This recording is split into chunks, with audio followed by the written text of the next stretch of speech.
Good afternoon, students, and welcome to your week 3 lecture.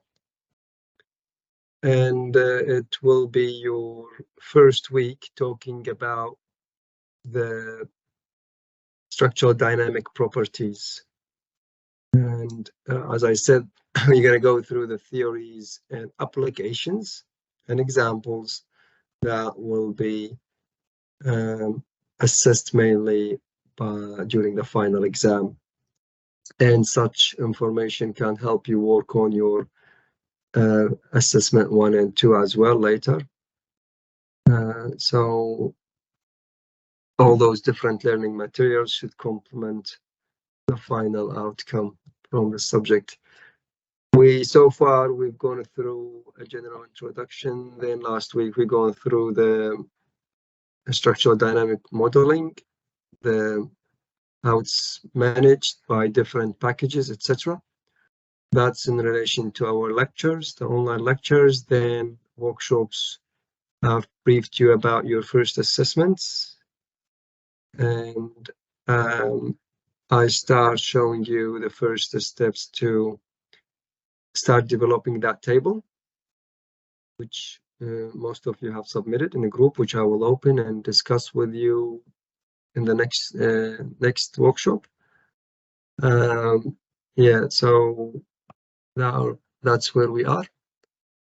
And this week, in terms of the workshop, we're going to be working on the earthquake, how to estimate or calculate earthquake loads or forces by using the standards.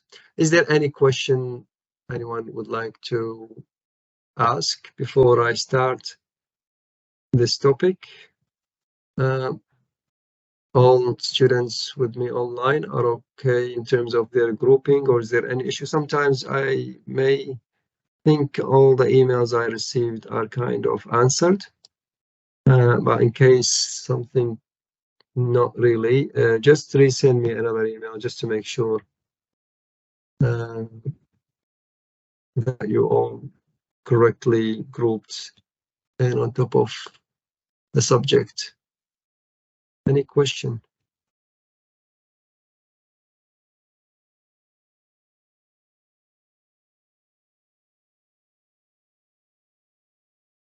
Yeah, so recording is on already, and let's start on the lecture, week 3. So we're starting from the equations of motion. Basically, what by the end of today's lecture, you should be able to know how to formulate the equations. That's all. So it's not about how we use it to calculate specific parameters. It's about how we formulate depending on the problem we have and the structure we have and the loading inputs we have. You will build that understanding, so it will prepare you to next week. And remember, we are talking about single degree of freedom systems, which are the ones I think we defined last week, but we may talk about them again quickly this week. This is our standardized plan for how things are going. Already finished 2 weeks, and we have 10 to go, including this one. So yeah, today we, as I mentioned, they are about EMD, which is equations of motions. Oh, sorry, EOM. EOM, usually the acronym for equations of motion is EOM in the lecture notes. So a quick briefing about what we're going to cover today, the structure of the lecture for today. It's coming in about 6 sections. The first section is talking to you about the single degree of freedom systems. Just, I know I did brief you about what they are during week 1 lecture, and I will just touch base on that again and know how to determine them and which subjects are classified or considered as SDOF or single degree of freedom systems. Section 2 and 3, they are taking you back. One thing I want you to pay attention to is there are some knowledges I could not bypass. There are some knowledges which you need to remember before we progress, and I couldn't bypass such information because without reminding you about some equations, because it will be difficult to progress. So there are some sections which gonna take you back to understanding how linearly elastic systems are to be defined and how they can help us to form one part of the equation. Now, this is something that definitely you studied at undergraduate levels, and it's kind of lengthy. I will show you these things. Just remember that, and as noted in the lecture notes, some of the examples or steps you may not need to, you need to know, but you won't be assessed for, because there are things that will require you just to know, work with math.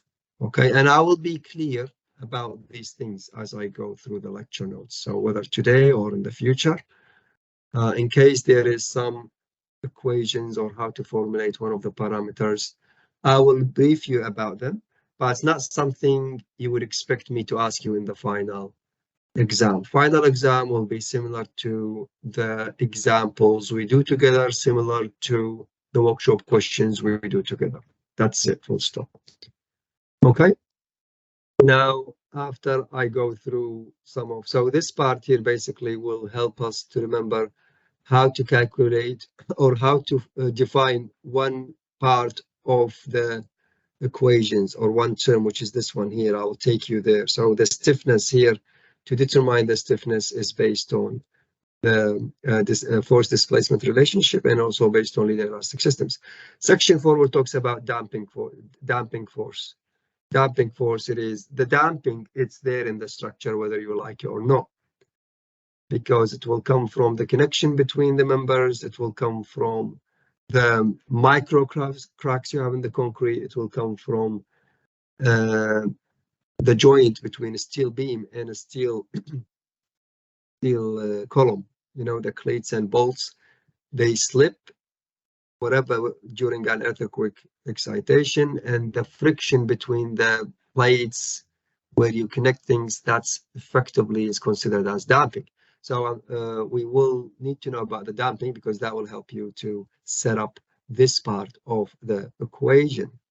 Okay, then we will talk about the external forces, and mass is mass. So after we go through those sections, the force sections at the top, we will then see how the equation of motion is formulated for external excitation, because here we have an external force.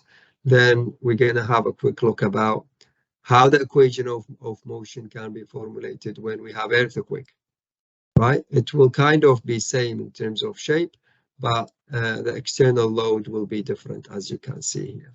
When we have a force pushing the building, like in a smaller scale object, it's going to be an engine attached to the top of the structure and keep cycling it.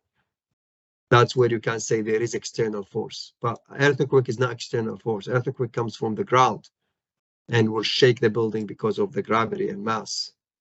Because of the, acceleration and mass, not gravity. It's the acceleration and mass.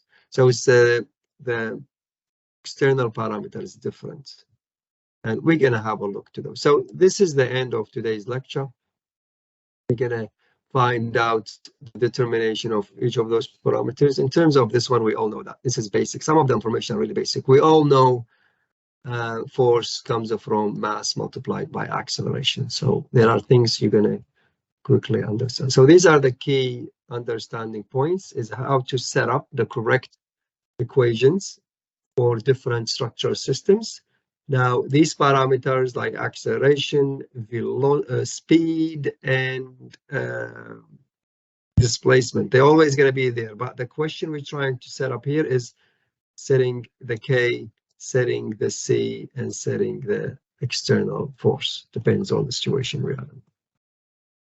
So starting with the first section, single degree of freedom systems, what they are. What they are. Simply, it is any structure you are able to consider that it can be assumed that elevated part of it, it's any structure where its elevated part can be considered to be lumped as single mass. Okay, so if we have a single degree, if you have a single story building, then you can say that single floor or roof, it is the mass which is lumped as one mass because it's going to move independently by its own when we shake that building or we apply force into it. Okay. Some structures are very, very obvious to be single degree of freedom systems, like what I showed you in like the LMS page here. If I quickly look at your, I think I was just looking at it now. If you go to your LMS pages for this subject, which is here, I think the title of your topic, this one, this is a very clear single degree of freedom system, because you can adequately say or confidently say the main mass is the heaviest part of the building is lumped at the top. So this is a single degree of freedom system. When you have multi-story of buildings, then the story gonna change. You're gonna have multi-degree of freedom system. What defines the degree? It is its independency in moving whatever it wants.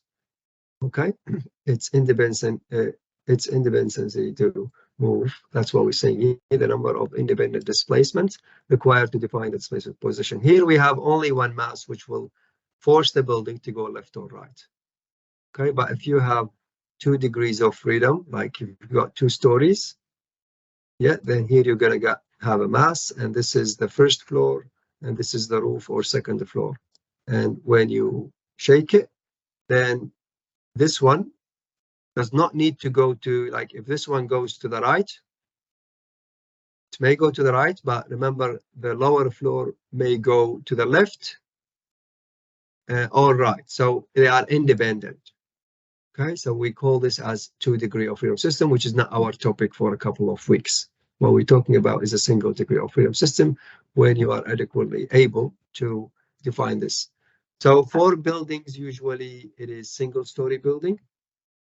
For self-standing walls, like heritage walls, they are single degree of freedom system. For hoardings, you know, the traffic signs, those Vic Road signs, which tells you this way goes to Bendigo or this way goes to Bandura. These also, if you dynamically need to assist them, you take them as single degree of freedom system. Now, not only on buildings, we're going to have cases talking about, as I said, speed bumps and all this single degree of freedom system, because we're talking about one mass to be independently moving. Now, while we're talking about these facts, we can summarize this by saying a single degree of freedom system. Let me just clean this. A single degree of freedom system, basically, it is one lateral displacement, as we agreed, for dynamic analysis. So whatever I talk to you about here, this is applicable on dynamic analysis. We're talking about the dynamic behavior of a structure. A system like this or a frame like this, because it has one roof or one level, and it can be confidently assumed to have a lumped mass at that level where it can move all together, whether to the left or to the right. So where we're going from here, we can say this is a single degree of freedom system. Okay. Now, you just need to remember statically, if you look at the structure, and that's what I'm saying, we're gonna need to use some background skills from undergraduate level. Statically, when you try to find the stiffness of this frame or this whole portal frame, you would say it's got actually 3 degree of freedom systems. 2 of them defines the rotation at this connection, and the third one gonna be displacement. That's what we're saying here too. If you look at this to conduct static analysis, which we have to in order to define the K. That's what I'm gonna be talking about after that slide is because my point from this lecture, as we said, the key understanding points is to help you to define these terms. This one is easy, it's just the mass. Whatever you were given the mass, you plug it there, that's it. This value here, no. If you don't know it, you have to exercise some static analysis. So what I'm trying to tell you here, if you look at this statically, then it's actually not a single degree of freedom system, it is 3. You look at, if you pushed it, forget about dynamic, if you just pushed it, what gonna change in the frame? The displacement gonna change, and at point here you're gonna have a rotation, and the third, and also this point will have a rotation. So that's why they call it 3 degree of freedom system. So that's just to let you recognize the differences between what you did statically before when you studied these things, and what you're studying now. When we look at dynamic, it's only single degree of freedom system. Okay, so this is our next section, which is talking about force displacement relationship. And why we're talking about this section is just to let you set up this part of the equation. Okay, so this is our equation of motion. We just want to know how to, if we have a building or a structure to study and design dynamically, we have to formulate this equation. And we're starting step by step. We're trying now to formulate this part. You're not doing nothing about the U. U is the displacement. Okay, U dot is the velocity or speed, if you want to consider direction. This one here is the acceleration. So that's always going to be sitting there.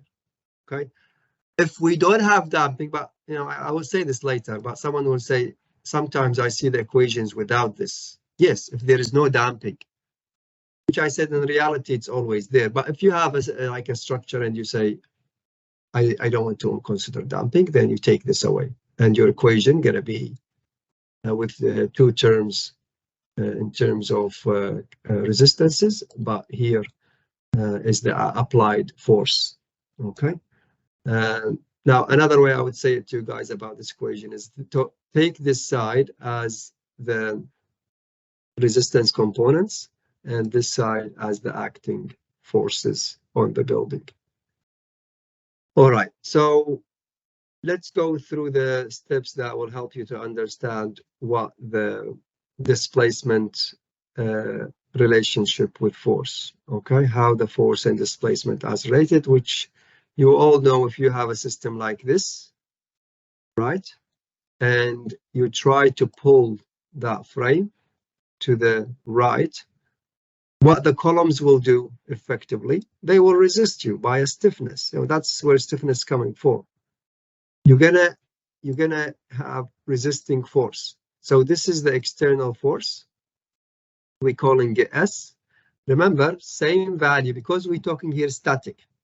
It's just from the statics, the force that will be applied by the earthquake or by external wind load, etc.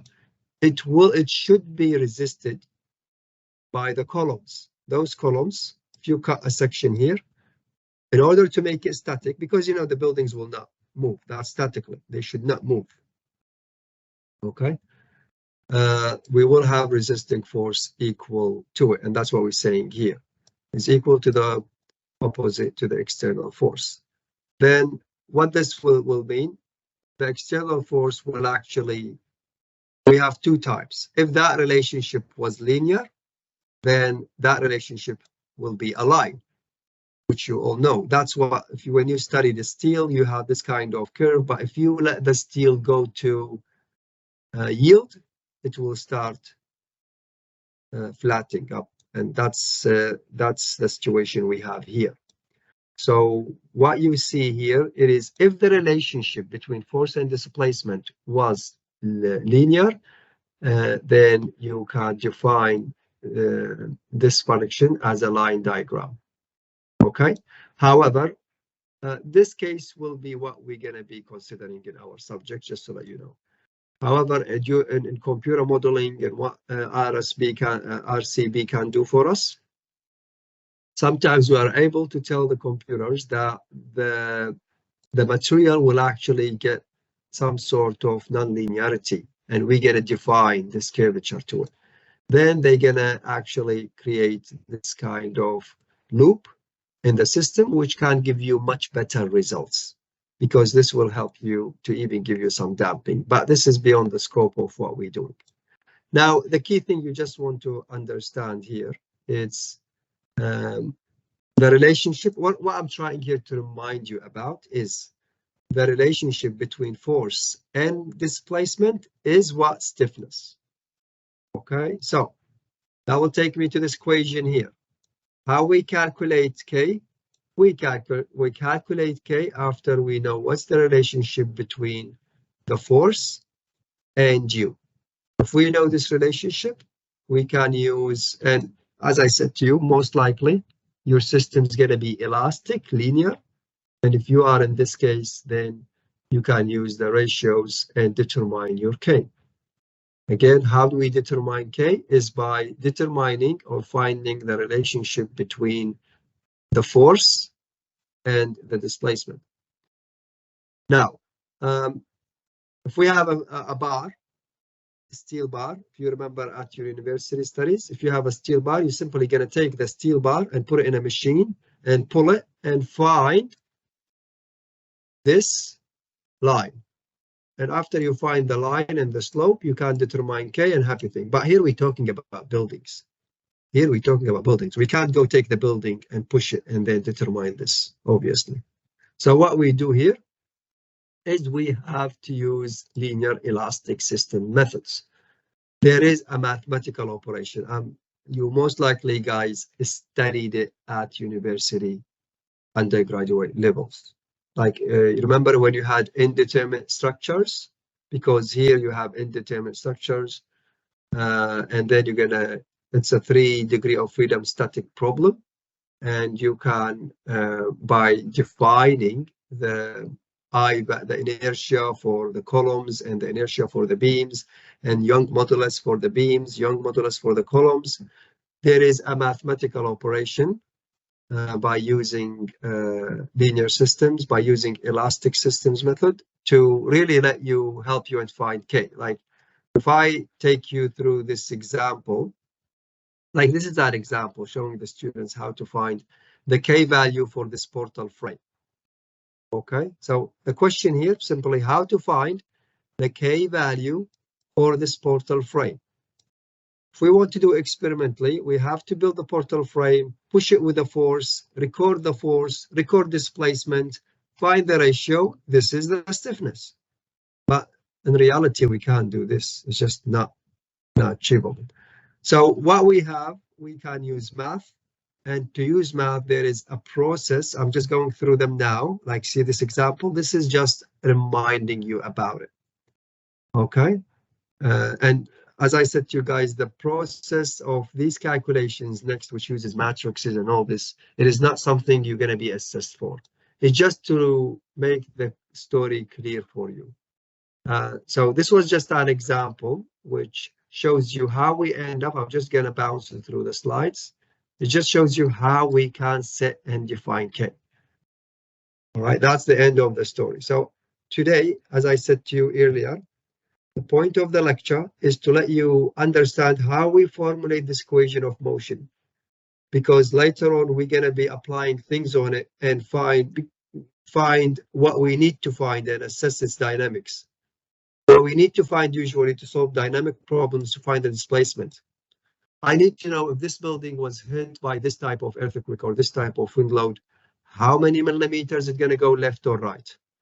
So these are the variables. The variables are what? U, and there is a calculus relationship between U and the speed, and also U and X. So these are all a kind of one parameters. These the 3 parameters here. They are kind of one variable, if you like. This is a differential equation, by the way. Yeah, you remember? This is a 2nd degree differential equation. And the unknown here, you can solve it in a way where you can determine the displacement. But this is a pure math subject. I don't want to. I just want you to know the connection between math and the engineering intent of the subject. So what we really need to find out as an engineering problem from this equation is, for example, the U, the displacement, because that will be the key parameter which will tell you whether how many millimeters this building gonna go left or right, and then you're gonna make decisions whether it's acceptable or not. One of the other parameters I would like to know from this equation is the acceleration, because acceleration will tell you how much force is hitting the building, you know? So that's really how we use this equation. I'm not here trying to let you do math. And in order to start getting information from this equation, we have to define these parameters, the K, the C, the M. That's basically what we're doing. Now, some of those parameters are straightforward. You don't need a course to tell you what's this. Like mass is mass. Yeah, it's going to be given to you, or you can calculate it. Didn't you calculate it for assessment one? Yeah, you've all calculated the mass for the floors. So that's how you calculate mass. It's not a big deal. C is the damping parameter, which we will talk about tomorrow. And we will touch on it today, but we will talk about it more in the coming weeks. K, I'm trying to remind you about how we used to calculate it. And this example is what I'm trying to refer to. You will not be asked to do this. In other words, if there is a question which requires you to use a K, it will be given to you in the question, full stop, okay? But I'm just showing you here, I'm putting about 5 slides just to let you remember how it was done. Now, someone will tell me, so you can see these notes here, below notes up to the end of section 3.3 and example 3.1 are presented for learning clarity, right? Will be part of the subjects. That's not good. I think people can ask me what you mean there. This should be not, right? This should be not. Actually, I think I'm missing. See if I can adjust it now. Now I will update it because people may get slightly confused. How can I change the text? It will not be. Yeah, is it making sense?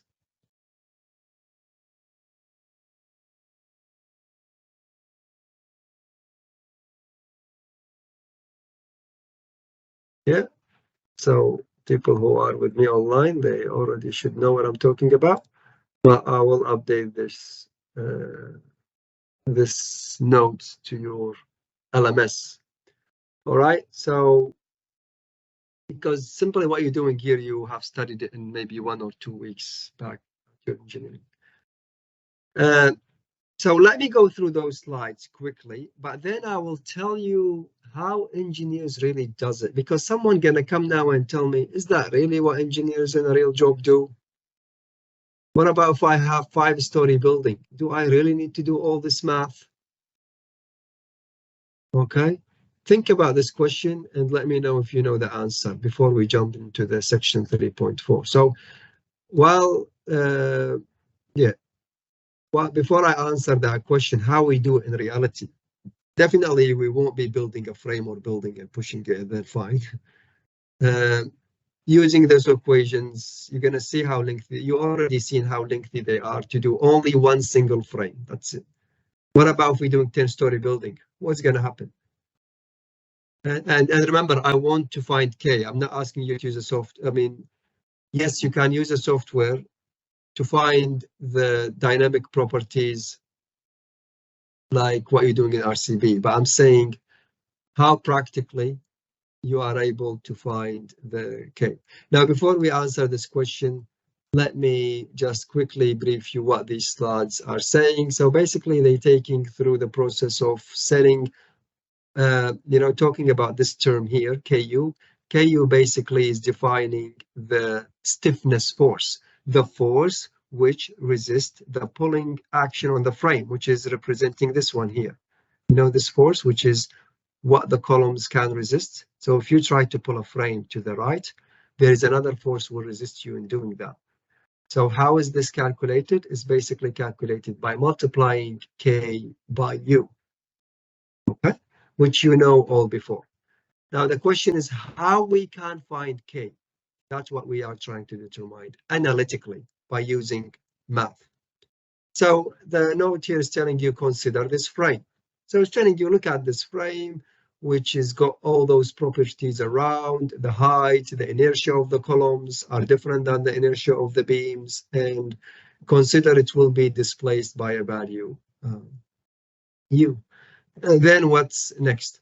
They are telling you the lateral stiffness of the frame can be determined for two extreme cases.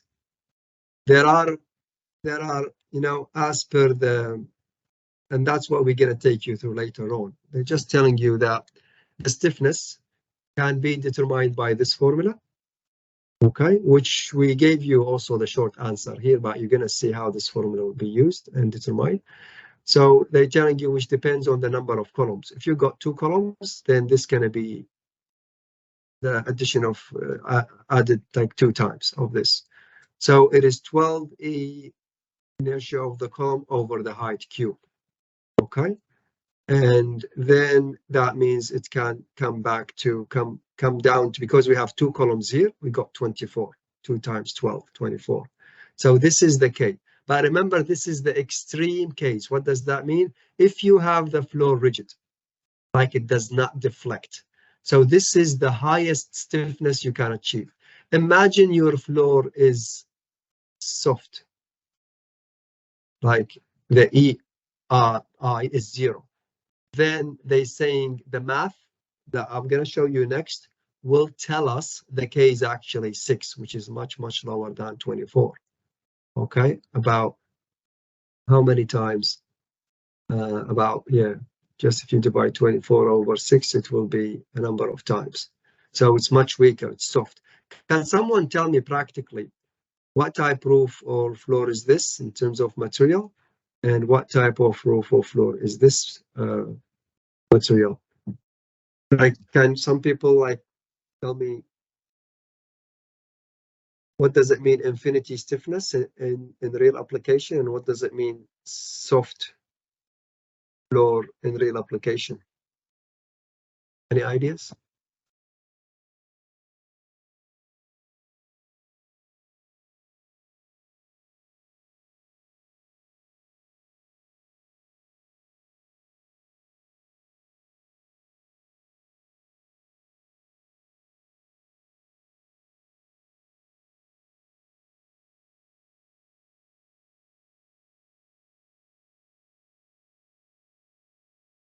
Okay, which one you think it's rigid? Is it a concrete floor or a steel roof structure? Concrete. That's it. Yeah, that's it. So the concrete, you know, it's difficult to flex. So if you have a concrete roof, then you definitely can go with saying the K is equal to this figure.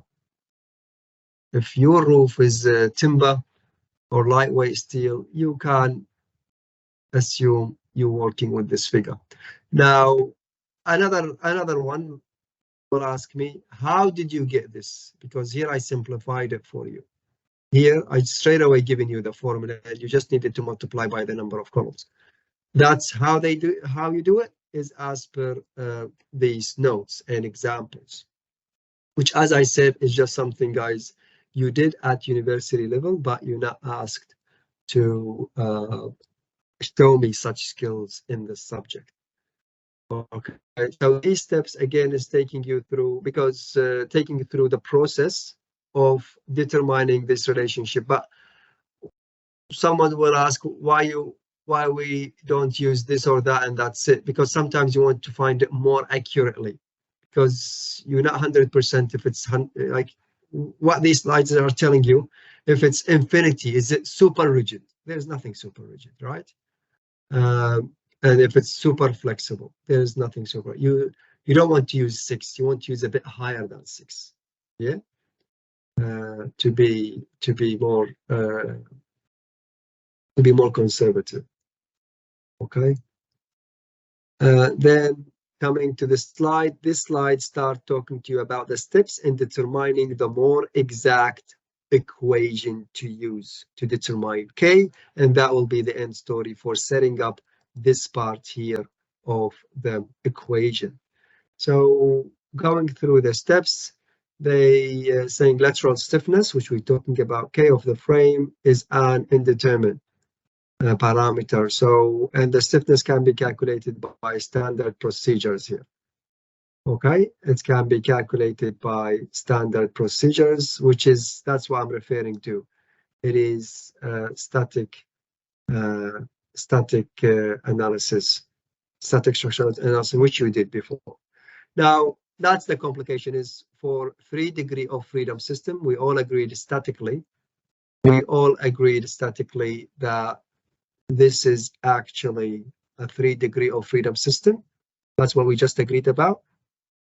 And if we have to find it statically, we have to develop the 3 matrices. Okay. And the best way to explain this to you is we're gonna go through a worked example, which I will repeat it again. The calculation step results in this example will not be assessed in the final exam. I think the statement here is very clear to you. So this is just for students who really would like to close the gap between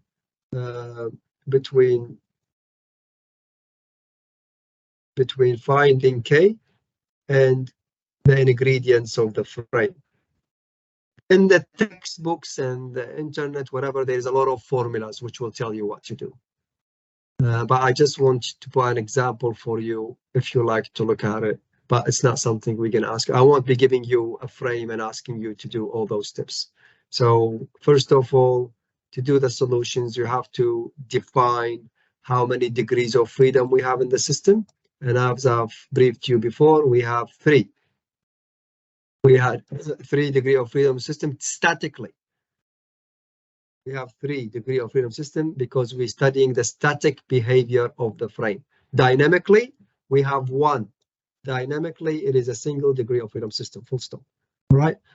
So to start on the math solution, you just define your parameters as shown, and next you have to define your matrix, right? So to obtain the first column of your 3 by 3 matrix, if you remember the virtual method, if you remember one of the topics you studied many years ago, when you think not too many, some of you may have finished just last year, so several years ago or a few years ago, when you studied the virtual method to determine the parameters of a matrix, what you do, you're gonna say, I will assume one of the parameters I displaced by a unit. Okay, imposing unit, like the displacement is displaced by 1 unit. However, like U1 is like a value of 1, whatever the unit is.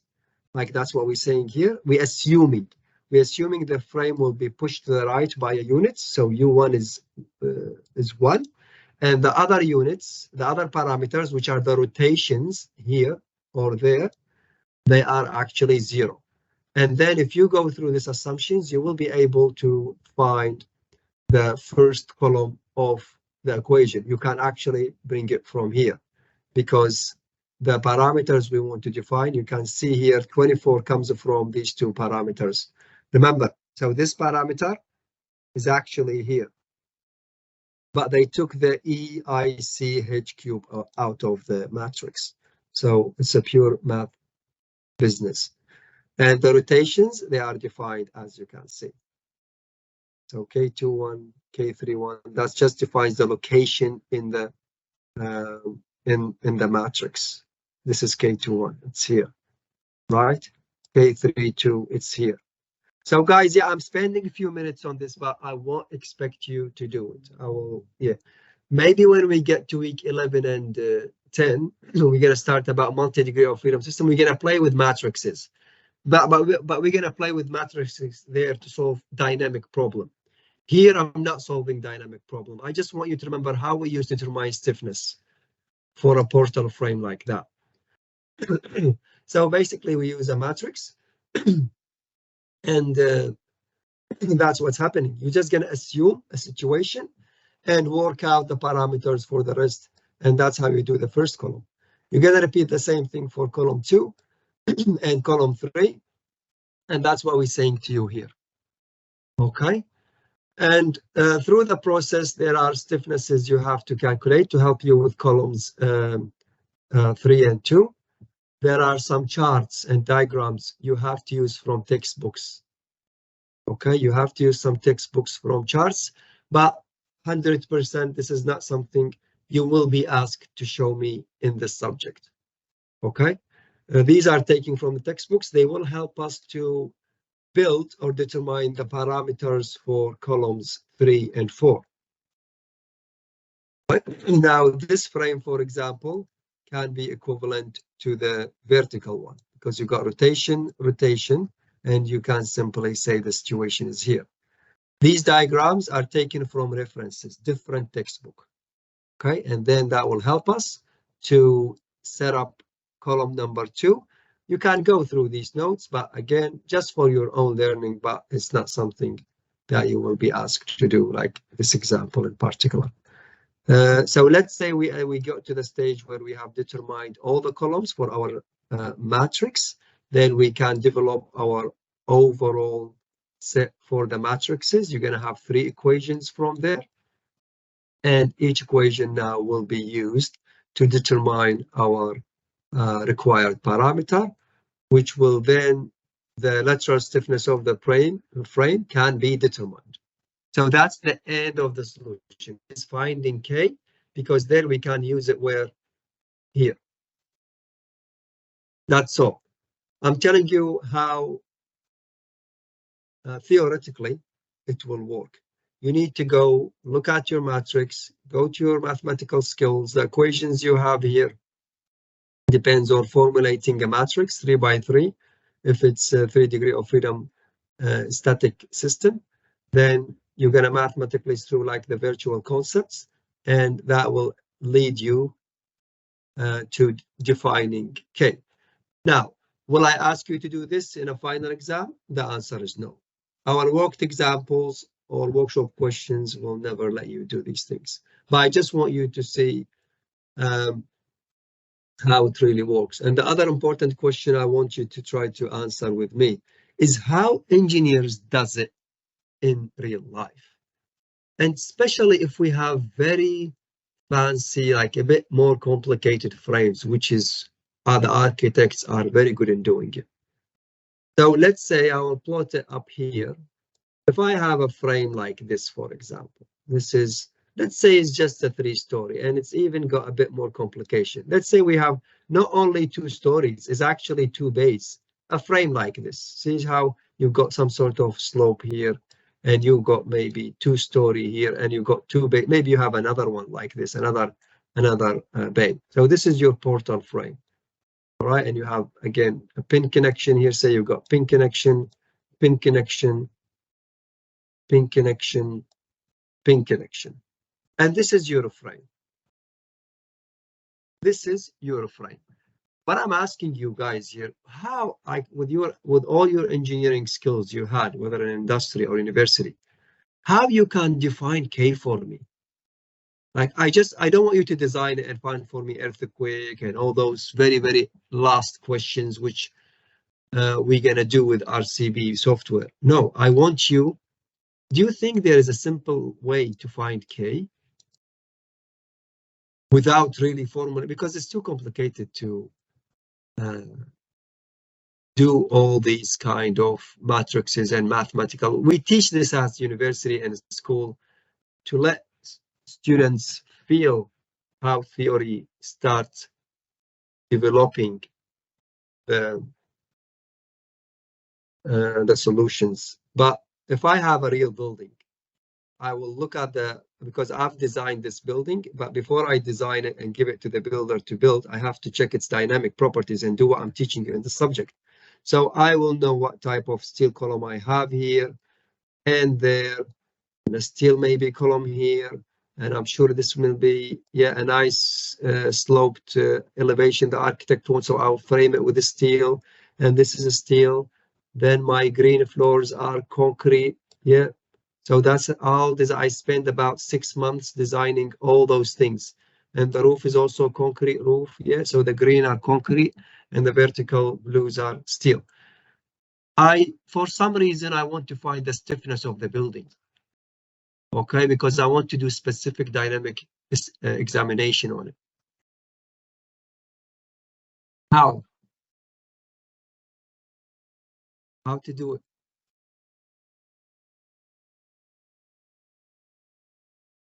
People gonna think in following this example, yes, you can, but you have to be very careful, and you need to, yeah, have.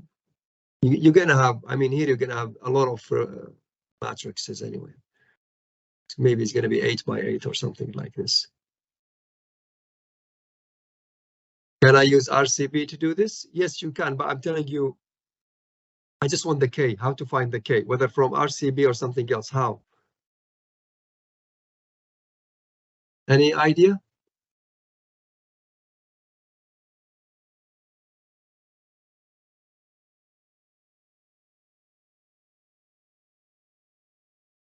What's the basic software we said we can use? And I think some of you mentioned the basic, the line element software. Can someone remind us? What was the line element software we can use, or we have used, or we have learned? What are the names of those softwares?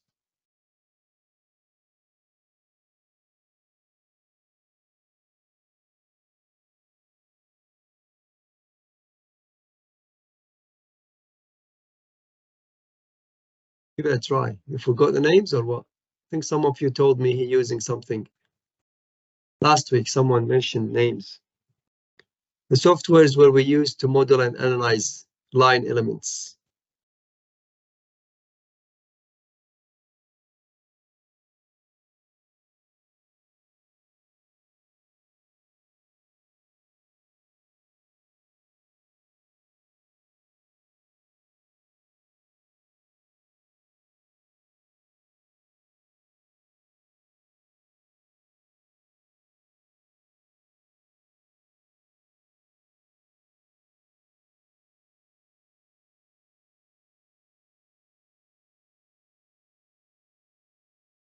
No tries? Someone putting things on chats or not really? It's very quiet. Excellent. Thank you, Milan. Right. SAP 2000. That's the one. SAP 2000. Yes. And I said locally we use space gas. So basically, guys, what you need to do here is go to SAP, okay, or space gas, and simply build those elements. Build, like, model the, and it's going to be very simple modeling process. It's not like building something in Rapt and all these things. Sorry, RCB and that software. It's very simple software. You just put your 4 sticks, 1, 2, 3, and 4, and put this member and put this was steel, we said.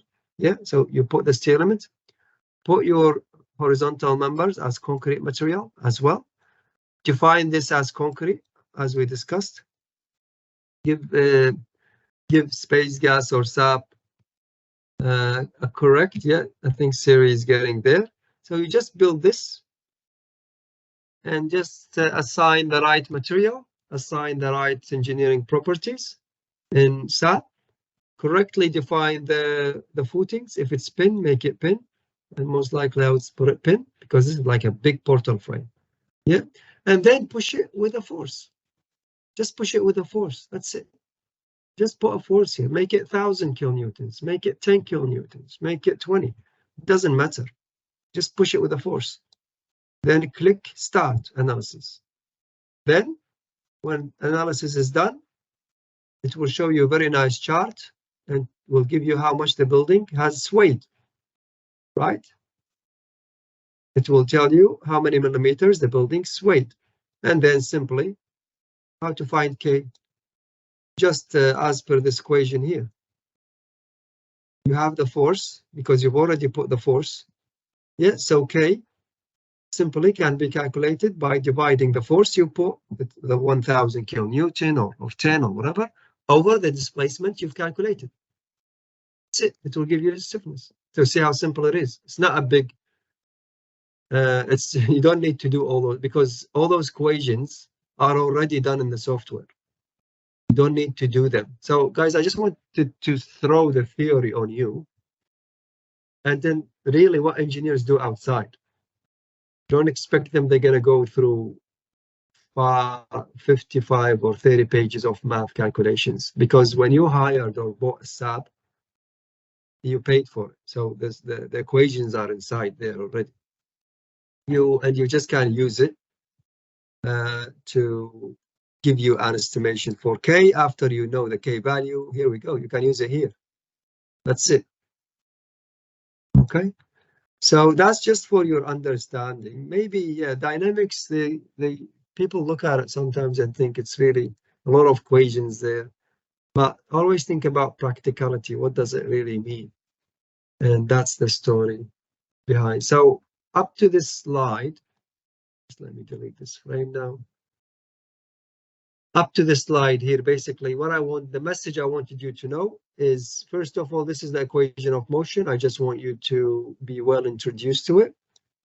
And there are variable parameters which we can't touch. They're going to be there always if the element exists. So if there is damping, there's going to be a speed or velocity. Definitely always there is acceleration, because you've got a mass. You always got a mass. You always got the problem to solve. So you always got an object, which means you always got mass and you always got what? Acceleration. It's up to you if you want. If there is a system with few connections and you can say, I'm not worried about damping, you can cancel this out. It's up to you. So if there's no damping, there's no worry about speed. Stiffness is there because the building won't be flying. There's going to be something to pull it back. So stiffness is existing. The key message I want you to know: how to set and determine K. In our examples and exams, this will be given to you. I won't ask you to do example 3.1, and I've made notes for the students about this. So students who just arrived, I said this a couple of times. Especially, it's not all like that. This is, I think, the only example like this. This is the only example which I'm giving it to the students and telling you clearly it's not something we're going to be assessed for. But why I didn't put it out, because I wanted it to make sense. I wanted the students to know how theory is connected to real application. And the last message I want to tell you here is stiffness is very simple to calculate. It's not as difficult as math is showing us. You can, with the handy softwares we use, we can simply just build that frame, push it with whatever force, measure the displacement, and then determine K. So it's like you're doing experiment. So that was section 3.3. Any question about section 3.3?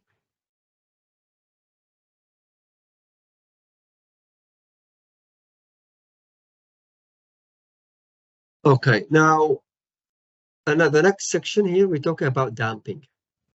Damping, as we said, sometimes the engineers say this is a concrete structure, usually concrete structure with many columns and beams. That means we do have this kind of friction and all the micro cracks and all these kind of things in the concrete. They can all work on creating a damping component.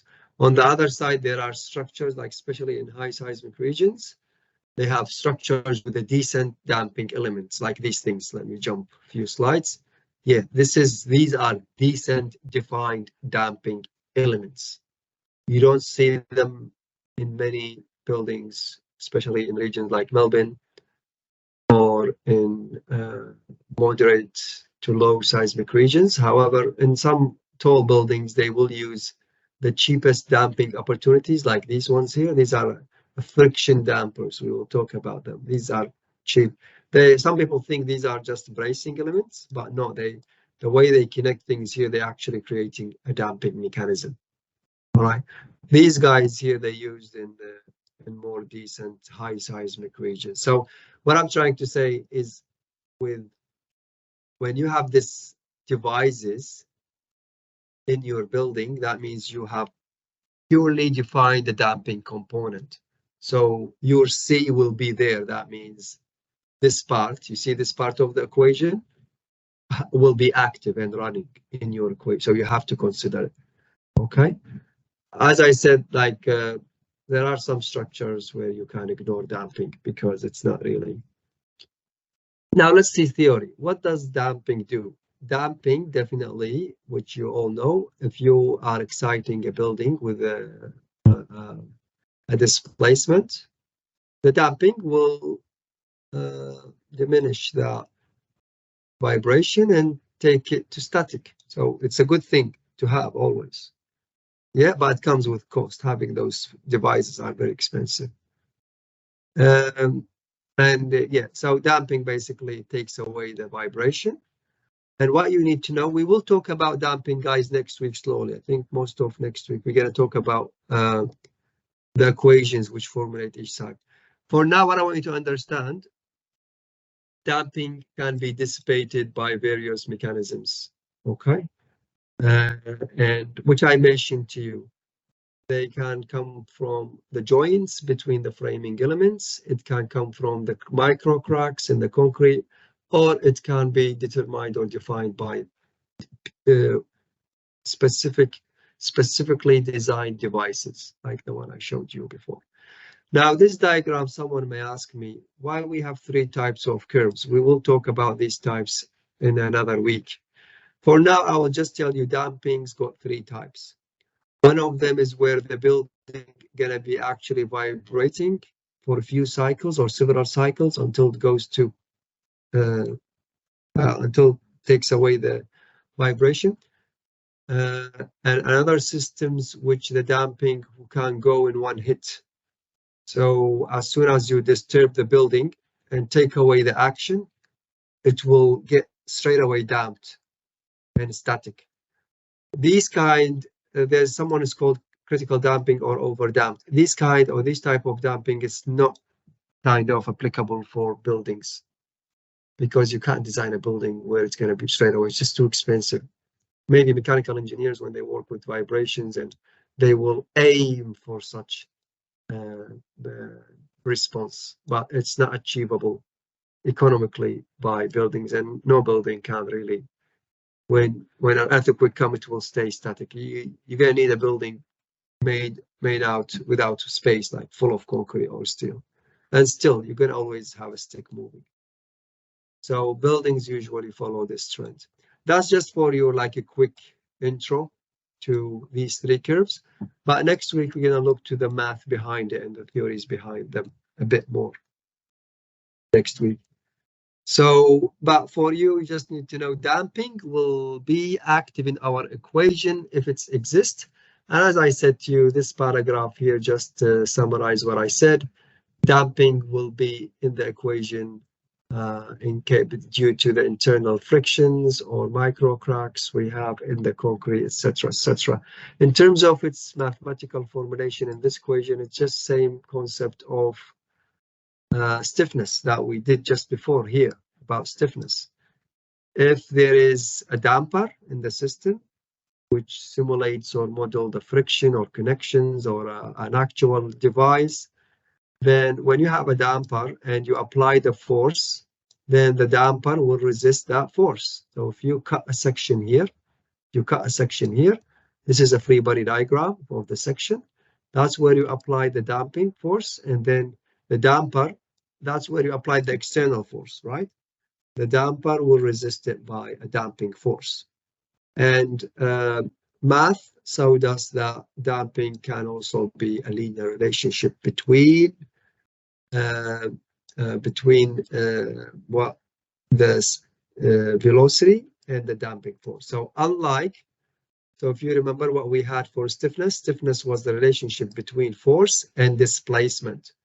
But here, the damping case, you're going to have a relationship between the damping force and velocity. So that's the difference.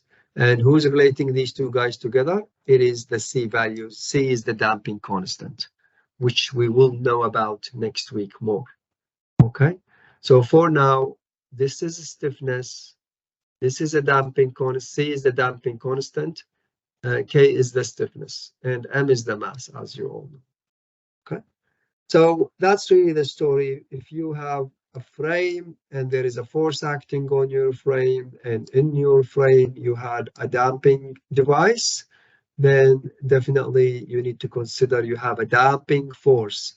The damping force is here, which is coming from multiplying the velocity by the damping constant. Right, same as here, we have a damping force for stiffness. So this is the damping stiffness, Fs, which comes from K by U. And now, if we have a damping device, or what can simulate the damping, then multiply C by U, which is the damping constant by the velocity, will give you the damping force. All right.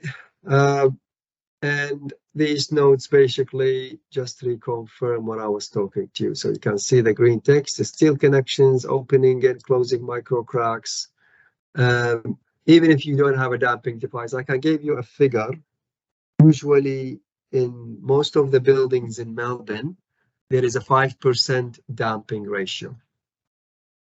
All the concrete buildings, we consider them to have 5% damping ratio, 5%.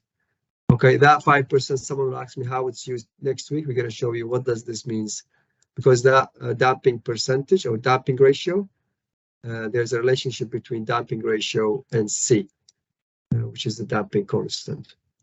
Okay.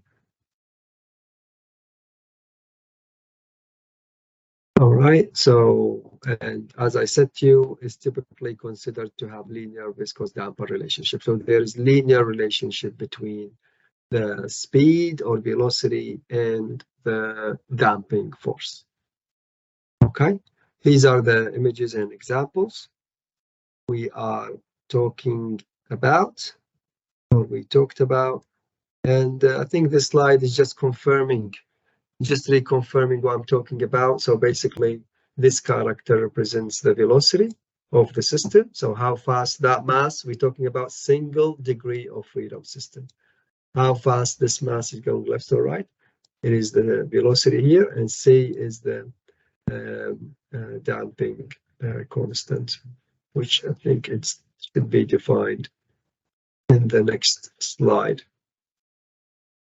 But we have a topic where we're going to take you through. Not sure if the slides define what C is so far.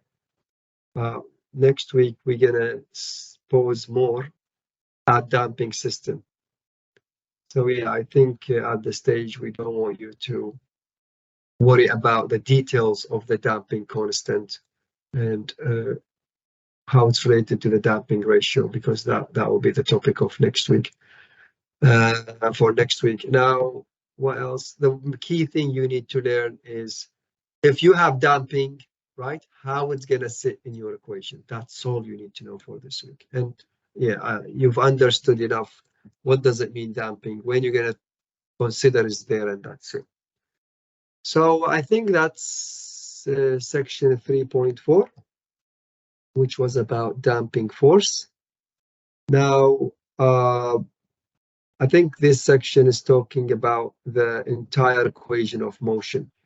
Simply, it's just talking to you about how this equation of motion is formulated. So section 3.5, right, is just taking you through the substitutions and the manipulation process for the equation. Simply, we're using Newton's law, the second, we're using Newton's second law of motion. And using statics, that's all. All right, so from Newton's second law of motion, we know that the forces acting on one direction will be equal to the other direction, statics. And we know that one of the inertia force, which represent m by acceleration, it comes from multiplying the mass by acceleration. That's really, so if you see these few slides, again, if you look at this frame, you have a dynamic force, which is P. This force is changing with time. So PT is actually the force changing with time. Remember, here we're talking dynamics. And U is the displacement, which is also changing with time. And then we have to predetermine Fs and Fd, which we already discussed together, section 3.2 and section 3.4, right? So we will predetermine those forces as the ingredients to sit in our equations. And we've already discussed this.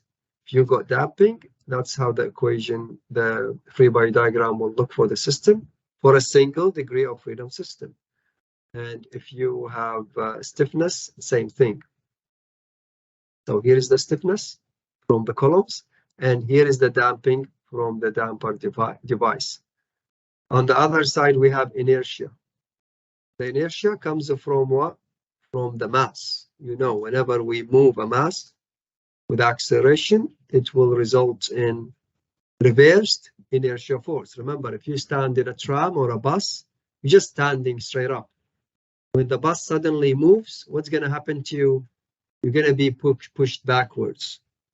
If you're facing the front of the bus and suddenly the bus moved, you're going to feel that you kind of pushed backwards. That's what's happening to the system. If you pull this mass this way, the inertia will be going in the opposite direction. That's why when we apply statics, so basically here we're saying, we're talking about the external forces taking a positive. We're assuming that PT is applied towards the right, positive, then you're going to be having the other elements in the other direction. All right. And when we come to the equation here, that's how we're going to have the positive, negative, negative. Okay. And then from all those parameters, you will end up formulating your equation of motion, because all those forces will be equated to the inertia. So that was the external force. This was the stiffness negative, and that was the damping force negative. All this statically should be equal to the inertia force, which was also a negative. That's what we discussed here. It is always negative, like here. Yeah, they are all in the same direction, right? They are opposite, but for simplicity, we move the equation, the mass, the inertia from this side to that side. That's why here it's positive. Then we concluded by this equation of motion. Then we concluded by this equation of motion. So this is the equation of motion. And as I said, the key thing in our examples is how to set up these parameters, which we will show you in an example next. Let's have maybe a 7-minute break, just if people want to get rest. And let's stop at this example. If you want, just read through it, because this will really tell you you're gonna see like some of the questions we ask you here. Tell me what's the equation of motion for some of the frames. That's it. Okay, so we'll go through this exercise and see how we can apply such knowledge. Then I think the last topic is just to say what's gonna happen when we have an earthquake instead of external force. So let's have a break for up to 3:20. 3:20 we'll be back and we'll talk about this example.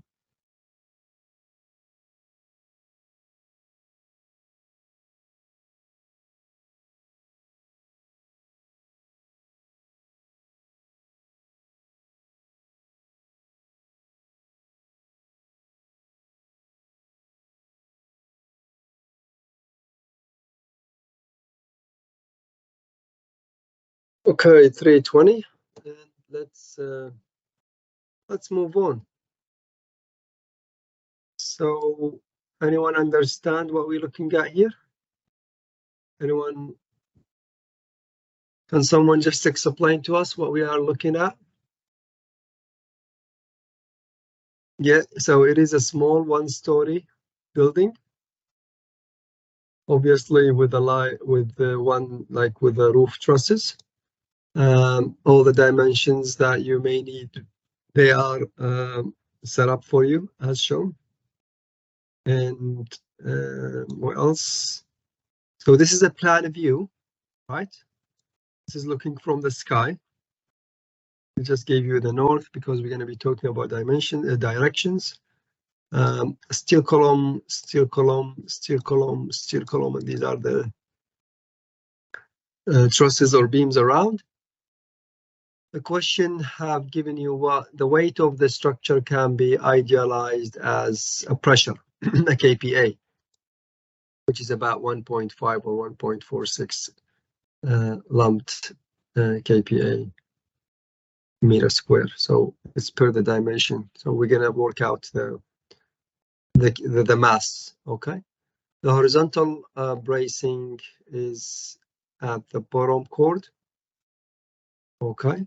So they just showing you where they placed, and they are showing it is located at this direction, the short direction. That's how they placed the bracing on this direction. So can someone just tell me from your experience why the bracing is actually here, not in the, I mean, why you would expect they placed it here, not there? Talking about the wall bracing, they're talking here about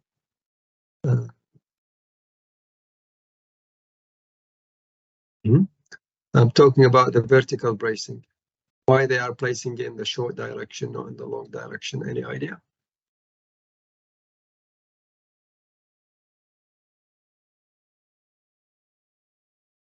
Yeah, so basically, if you see the orientation of the columns, the columns are placed in this direction, which means it's strong inertia. The strong inertia of the columns are in this direction, okay, up down the page, in the north-south direction. So the frame should be able to portalize itself in this direction. So that's why they don't need to put a bracing here. Don't need that. But in the short direction, the columns are weak.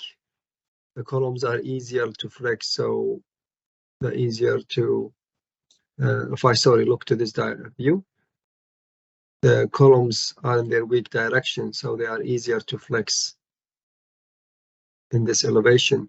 But in this one here, no, they got stiffness. You can see how they placed. So that's what really works out. So let's go back to our question. What they want you to do, formulate the equations governing free vibration.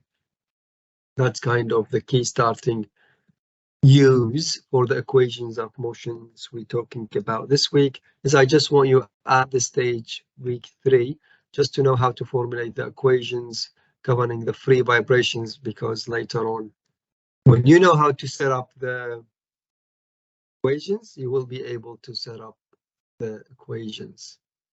You will be able to use the equations for studying free vibrations or even more.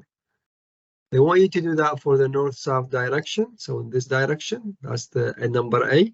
And number B is east-west direction. Okay, east-west direction is just this way, the horizontal direction on the page. Okay, and so let's have a look and see how to go through. First of all, you would think about setting up your equation of motion, like based on, did we have a damping there in the system? Was it like from the story given to us? Was there a damping? Was there anywhere mentioning about the damping?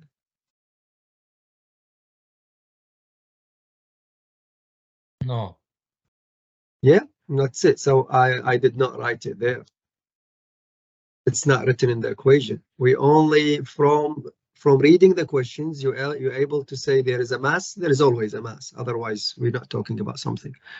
And definitely there is a stiffness as well. There are columns or bracing systems. Remember, it's not only the columns like here in this elevation, right, which formulates the south-north direction. The columns are doing the job. The columns are doing the job in stabilizing the roof laterally. Short direction, which is this one here, or looking from the top, this one. The columns are very weak because they are in the weak direction, and obviously they use X bracing here. Okay. So let's go through the process. We're saying the applicable equation of motion for this frame is this, right? Now, first of all, let's calculate the mass because it's one of the key elements to have sitting for us. And they gave us some indication about from the question here. We do have a line load for the mass, or sorry, a pressure. That's why we're going to multiply by dimension. So it's 1.46 by the length, by the width, by 1000 over this figure to give us the kilograms. All right, so we're changing a pressure value to kilonewton. And we're working with the units, changing it from kilonewton to kilograms. So that's just a changing unit exercise, and also changing from a pressure to a concentrated lumped mass. We're changing it because in reality you have always the roof is a pressure, like a slab or a floor, but you always should change it to a lumped mass, and to do that you multiply the pressure by the dimension of the roof or the floor. So this is done. If you have any questions, guys, just to stop me. Feel free to stop me. Now, who's resisting? How many columns are resisting the frame to move up down the page? We have 4 columns. 1, 2, 3, 4. That's why we're saying 4 multiplied by, this is the stiffness. So I spent about 20 minutes or so talking about how this is calculated, and I ended up showing you. In reality, engineers can use basic softwares to find it by just pushing the frame by the software. So you can either have this as an actual physical number, or this formula will be given to you in the exam, right? But you need to know how to substitute in the formula. Okay, I'll leave that to you. So these formulas will be, it was given to you in this question to be 12EIX over H cubed. And you just need to substitute it here, and that's it. So remember, one of the mistakes students do here, they don't substitute the actual axis. All right, can I ask you guys why they adopted the IXX, not the IYY? Because in the question you're being given IXX and IYY. Which one is stronger, IXX or IYY? Which one, the building or the frame, gonna be stronger? Around IXX or IYY? Yes. Correct. Why? This is the x-axis. No, that's a mistake. Just be careful. This is the x-axis. This is the y-axis. Right? IXX, don't say, I think if the second student, the last student who said YY, if he is saying along, he is correct. And people get confused a bit here. If you're saying along, YY, it will be stronger, correct. But in the equation, you should not substitute the along, you have to substitute around. So if you say around the x-axis, the IXX, it is around the x-axis. So IXX is stronger, and you can see here IXX value is actually bigger. So here we're talking about 34 million. While here we're talking about 7 million. Yeah, 7 million point. And here 34 million point something. Okay, so just be careful because some students substitute those parameters, and it's really simple question. You don't need to lose marks from it. So coming back to here, that's why we were asked about the north-south direction. So in the north side direction, I know my columns are standing in their along, that's correct, their strong axis. Accordingly, I will take IXX because IXX, it is the strong axis. Don't get confused. Don't worry about the names, IXX, IYY. Just think about the orientation and whether it's weak or strong. Is there any questions about what I mentioned? Are there any questions there? Is it clear, the first step we did? I just want to delete that, but I don't want to delete. Are there any questions you want me to clarify? Just look at what I was talking about. You have any questions? I'm happy to. So we all understand why we're using IXX or IY. What do we mean? For me, really, I don't care about IXX or IYY. I just go and see which one is bigger. From the orientation on the plan, I'm seeing in the south-north direction, the column will be stronger to resist forces in the north-south direction than resisting forces in the east-west direction. So to answer the first question, to find K in the north-south direction, see here, we are saying no, K, north-south direction, I will be looking to the strongest I value. And the strongest one here is IXX. That's why we used it here. Yeah, we used it in this equation. So it's going to be 4 columns multiplied by this formula, which is 12. Young's modulus, steel is 2,000, 200,000. The IXX, why I chosen IXX? Because it is the strongest inertia resistance. And that's how the column is positioned. It's taking the strongest resistance. In some textbooks, maybe they don't use IXX or IYY. Maybe they use IHH or IZZ. It doesn't matter. So you have to think about the actual application. So they ended up finding 6,700 or about 6,800 Newton millimeter resistance. And then this is our stiffness, right? You just put it here and your mass is here. This is your equation of motion. You are ready to use this to do your vibration analysis or whatever other analysis. Let's have a look to the other one, the west, east, west, or west, east. Now, this is little bit more complicated because here we don't have only the columns resisting the displacement, we also have the bracing resisting the displacement. Now, with the columns are resisting the displacement in their weak axis, So you have to use the IXX, which is the 7 million point something. If we're talking about millions, but if you're talking about millimeters, there's going to be 7 million here. Okay, so did it make sense? Sometimes some engineers, if they have a bracing, they just ignore this because it won't give them nothing anyway.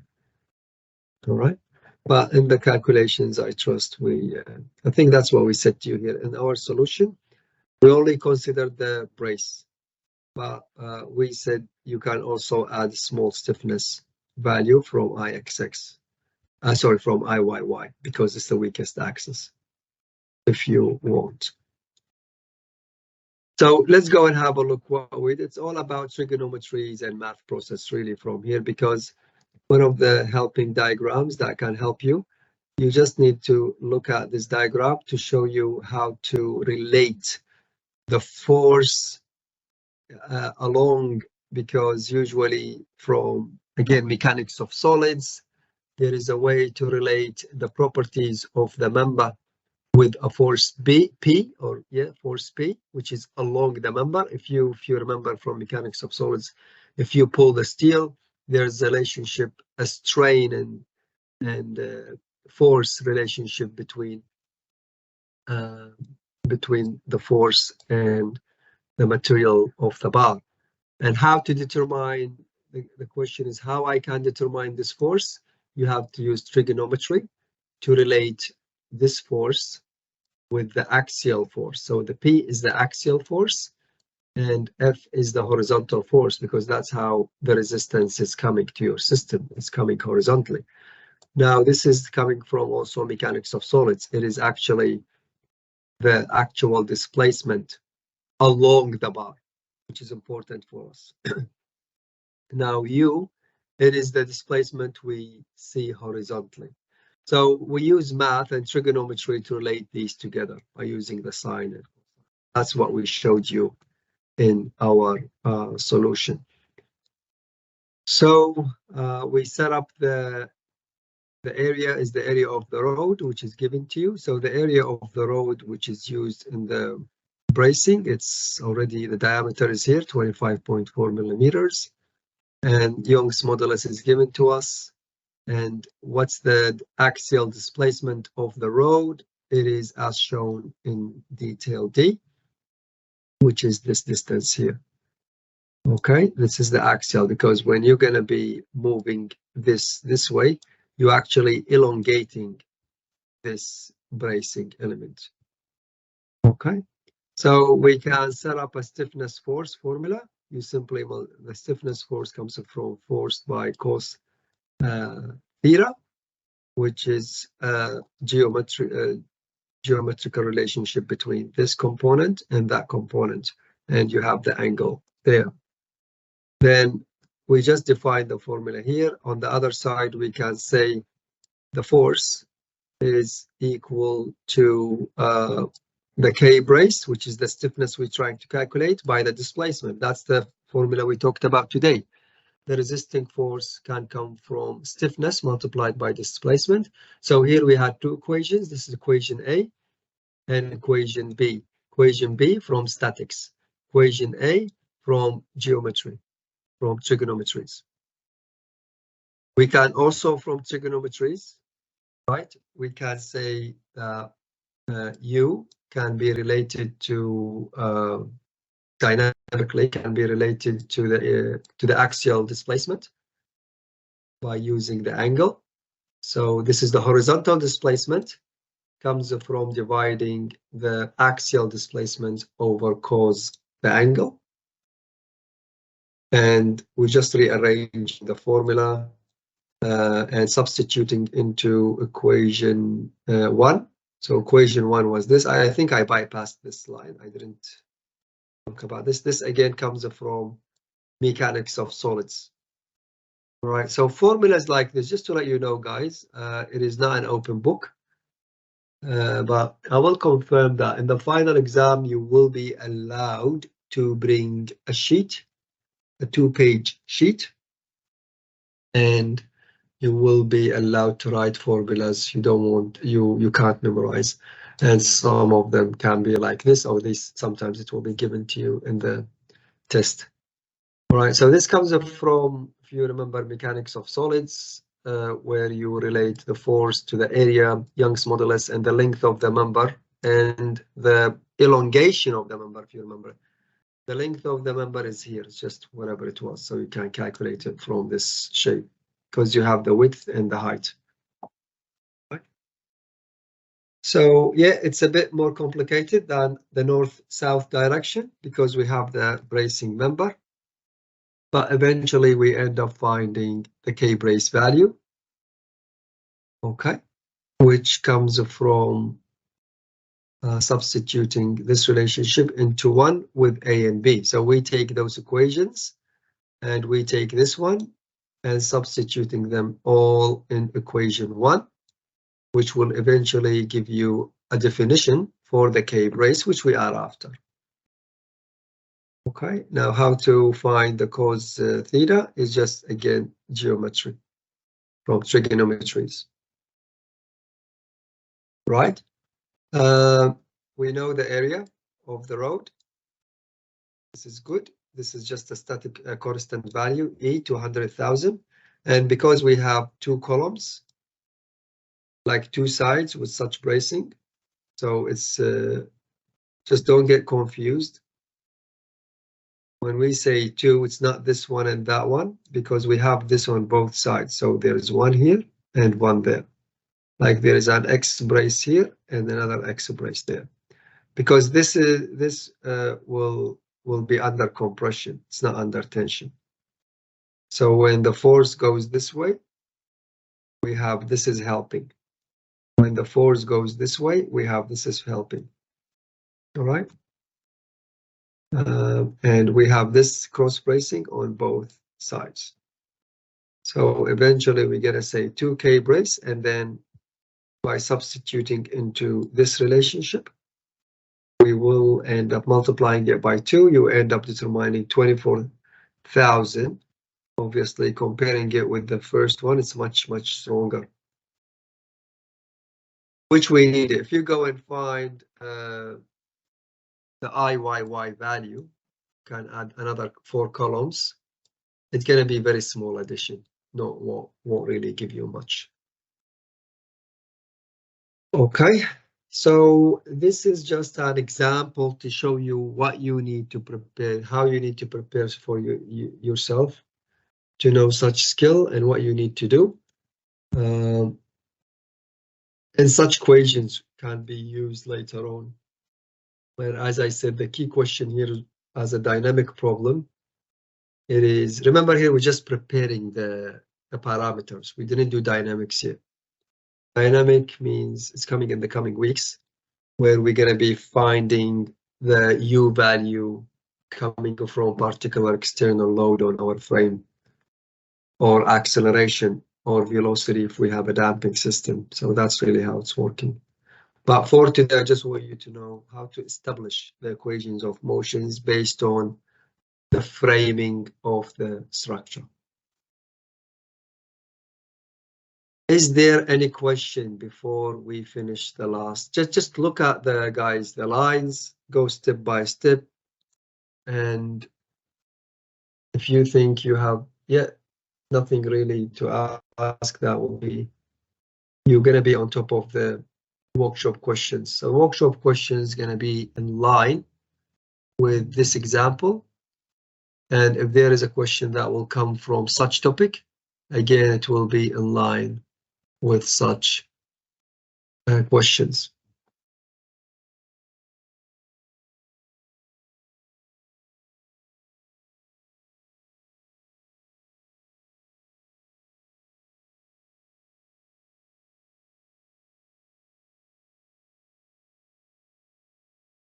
Does it look simple so far?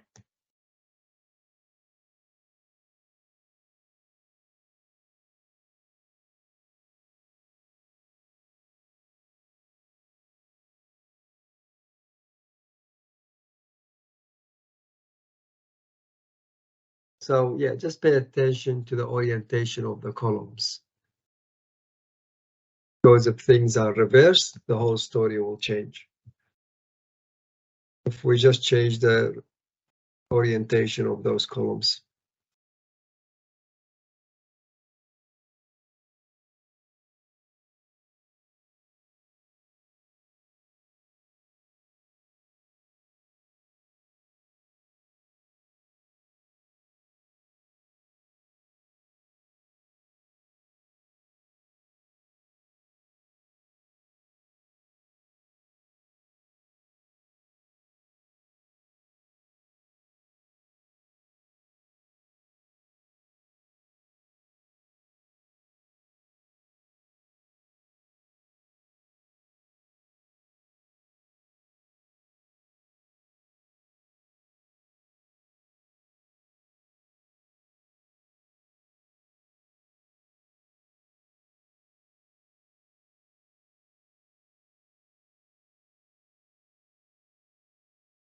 Now, what's going to happen if I did ask you that there, consider the roof is rigid?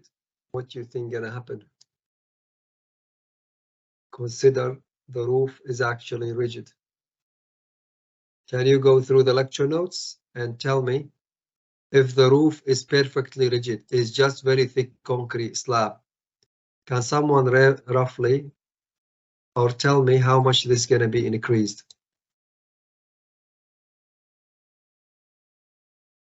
So maybe this is going to be a question, maybe not, a question in the final exam, and that was part A. And part B, will tell you, you remember I'm going to be giving you a set of equations and you should choose the right ones, right? And I'm just going to ask question number B is asking you, like here we go A, B, C, maybe question number C will ask you, if it was decided that the roof going to be built out of concrete structure, how the equation of motion will change. That's it. That's what the question going to tell you. Do you know how to answer it?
Well, you're going to leave that question or what?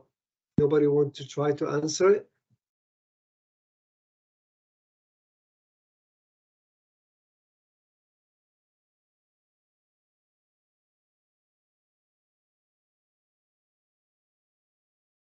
You still trying? What's happening with mine? Can you hear me, guys? So or there's an issue? Density will increase, so the force will. Density will increase. Okay, and you're gonna saying, I'm not sure how you're looking at it, but the question clearly is saying, now as per the story you have here at the top, the roof is trusses, yeah, but I'm saying to you in the question number C, the system, if the roof or the floor, the first floor is actually now gonna be a rigid, a thick, rigid, reinforced concrete slab. Formulate the applicable formula for such system. I still don't know what you're talking about. You guys, the question is should be, if you followed with me, you remember what we said just here? When I gave you that summary of those equations, because someone will say, you said I don't need to look, but I will give you those equations, yeah? So here, what we're gonna have, so which one you're gonna be using now? Which one for a rigid, which one you're gonna be using? B. B, that's right. So you can, and it was 12, right? And it was 12. So lucky you, in this example, we already have used the 12 already. So for the answer for question number C, you can say it's just going to be same, because those formulas I showed you, they will be given to you in the question, right? So when you're going to answer this, you're going to tell me it's just going to be same. Because I said, and when I solved this to you guys, I used the 12 just to keep me going. But maybe in a test, I will, yeah, that's right. The answer I showed there is correct. But maybe in an exam, I will show you this was really lightweight and the formula is 8, not 12. The K value can be estimated by using AEIX. I will say that to you. So I let you show me how you're doing those steps. But later on, I will come up with an engineering question where I want you to know how things are related to each other. I will tell you if the floor was later on designed as rigid and thick slab concrete, you should be able to determine that the stiffness gonna change from 8 to 12. And then you're gonna say the stiffness gonna increase and the new equation of motion is like this. Okay, but I came up with this question just now. Just to show you how you're gonna be asked. You won't be asked to redo these things. That will be a boring question, right? You're gonna need to really understand how things are related to each other, but in terms of the formulas, they will be given to you. So it's going to be attached to your question. You're gonna know that when you have flexible roofs, it's 6 EI over H. When you've got a rigid roof, it's going to be 12 EI over H. But maybe in the question, I will go midway and tell you it's not 12, it's not 6, it is actually 8. Then I just want to sense and assess your engineering sense of what you actually understanding and doing. So pay attention to all those values and understand how we're getting things done. No, I think I need to pay attention to Rana. Rana, the question just on the chat, it was right, it was 12 as well. In the example here, right? In this one, where it was rigid, it was actually 12, but here it changed to 24 because we had 2 columns. So 12 is the maximum. 12 is what K can be achieved, the maximum. If you have a super rigid floor, K can be defined by 12 EI over H. Okay, so that's really the maximum figure, and it was used for the solution I showed you, I know. Okay, so yeah, that's what I said. It's just going to be same. The answer for C can be same. However, in another question, I may give you a different for the truss. For the truss, I may give you a different K to use. Okay. Did it make sense now? Is it making sense?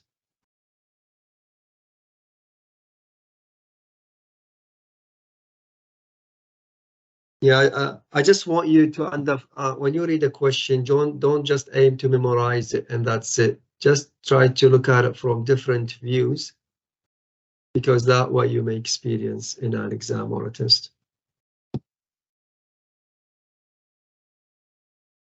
All right, so the very last section we have today before we end, it is about same thing, equations of motions, but the new thing we have here, it is not a force, not an external force applied on our frame. It is actually an earthquake. It's coming from the ground. So we just need to, again, slightly adjust the equations. And just to show you the end story, we will end up with this equation. So equation number 6, it is the final look of a system under earthquake load when the ground is actually moving, and when the ground moves, it's gonna move the floor or that single degree of freedom system. Then when the single degree of freedom moves, it's gonna create the inertia, etc., etc., etc. So I think the time is getting almost at the end. So I can mention maybe this, I can close up this tomorrow. I can talk about it, but if you like to go through the equation, they're not really too many. Basically, what we do here, we have to look about how the frame is behaving. So first we have to establish an equation which will tell us what's the total displacement value over time. That's just a function, a variable function. The total UT refers to the total displacement over time, which is this component. You can see it's adding the displacement of the frame and the displacement of the ground.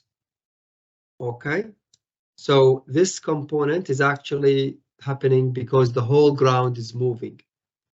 This component is happening because the building is flexing. So may I ask you a question? Where do you think the stiffness is going to happen? Along which displacement? Is it U or UG or UT?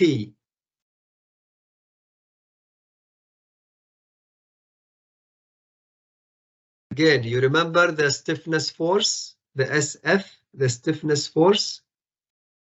Right, if you remember it, then I'm asking you here, when do you think that stiffness force will be active in this frame? Is it when the whole building is moving or when the frame is moving alone?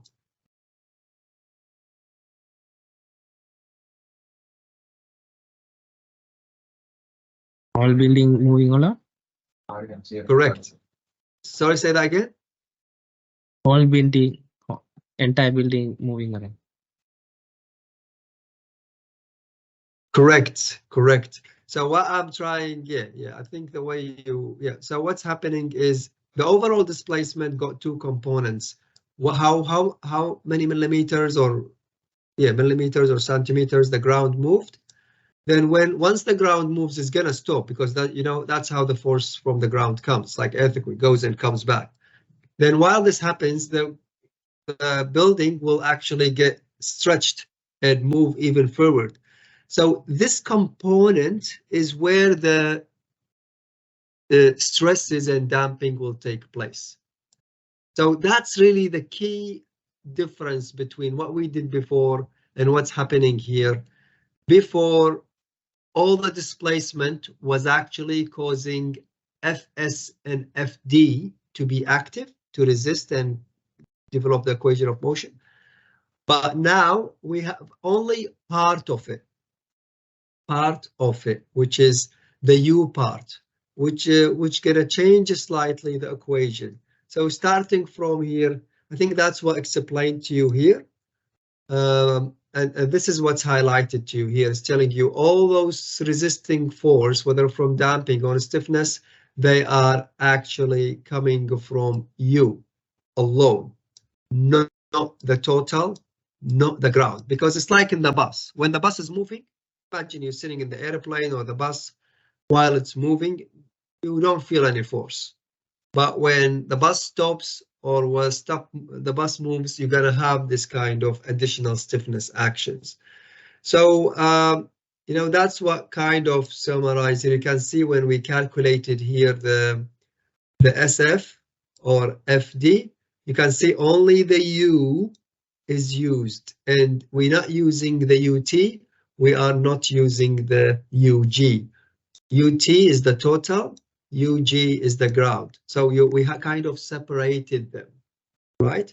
And I've just defined here the equations for you to let you see the math sequence behind it. And basically, if you rearrange and follow the steps, you just substitute equations into each other, which again, you will not be asked to drive for me an equation and do it or prove it. I just want you to have a look to it and see why we have little bit different kind of character here.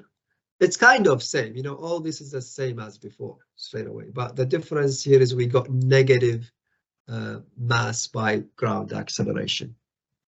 Okay, so I will touch on these kind of topics during the workshop tomorrow, just to make sure there is the link between this week's topic and next week's topic.